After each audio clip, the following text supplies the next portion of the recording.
தற்போதைய அண்மை செய்தி. மாநில நெடுஞ்சாலை ஆணையம் அமைக்க எதிர்ப்பு தெரிவித்து உண்ணாவிரதம் துவங்க திட்டமிட்டிருந்த பணியாளர்கள் கைது செய்யப்பட்டுள்ளனர்.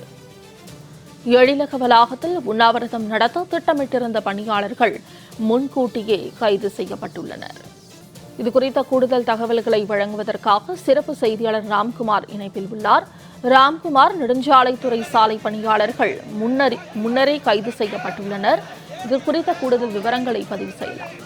நிச்சயமாக மோனிஷா, தமிழகம் முழுவதும் தமிழக அரசின் கட்டுப்பாட்டில் உள்ள அனைத்து துறைகளையும் தனியார் வசமாக்க விளம்பர திமுக அரசு தொடர்ச்சியான நடவடிக்கையை எடுத்து வருகிறது.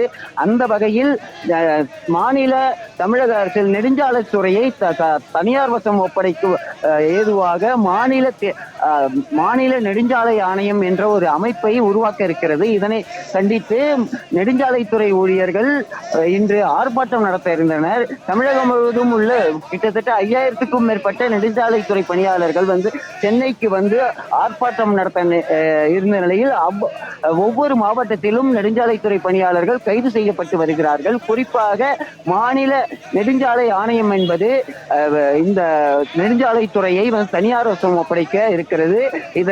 இதனால் ஒவ்வொரு நெடுஞ்சாலைத்துறையும் அங்கே சுங்கச்சாவடி அமைத்து கார்ப்பரேட் நிறுவனங்களுக்கு அந்த நெடுஞ்சாலைத்துறையை தமிழக அரசு கொடுக்க இருக்கிறது. இதனை கண்டித்து தமிழகம் முழுவதும் உள்ள நெடுஞ்சாலைத்துறை பணியாளர்கள் ஆர்ப்பாட்டத்தில் ஈடுபடுவதற்காக சென்னை வந்த வண்ணம் இருக்கிறார்கள். ஆங்காங்கே காவல்துறையினர் வைத்து அவர்களை குண்டுக்கட்டாக கைது செய்யும் நடவடிக்கைகள் தொடர்ச்சியாக இருந்து வருகிறது.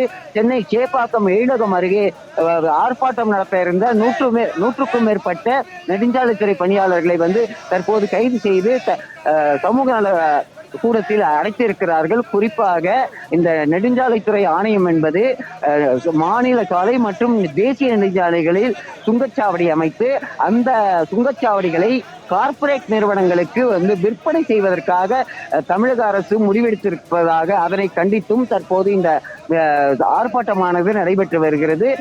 கோயம்பேடு உள்ளிட்ட பல்வேறு இடங்களில் நெடுஞ்சாலைத்துறை ஊழியர்கள் சேப்பாக்கம் நோக்கி வந்த வண்ணம் இருக்கிறார்கள். அவர்களை முன்கூட்டியே கைது செய்யும் நடவடிக்கைகளில் காவல்துறை ஈடுபட்டிருக்கிறார்கள். மோனிஷா.